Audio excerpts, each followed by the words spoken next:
spiritual, Lord. Aking ililigtas ang tapat sa akin at iingatan ko ang sinamataong ako'y kikilanlin. Pag sila'y tumawag, laging handa ako na sila'y pakinggan. Aking sasamahan at kung may hilay ay sasaklolohan. Aking ililigtas at ang bawat isa'y pararangalan.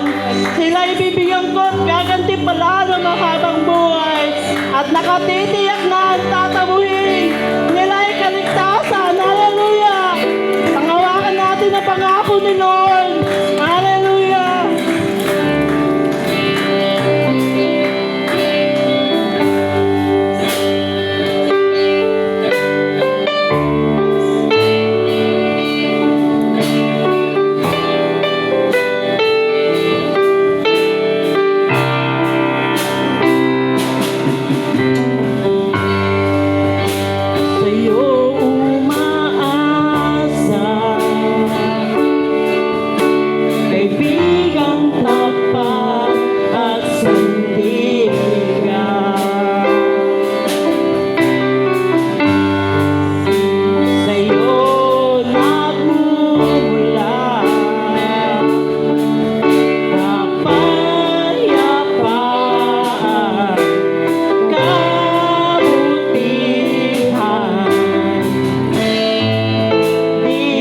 Yang suka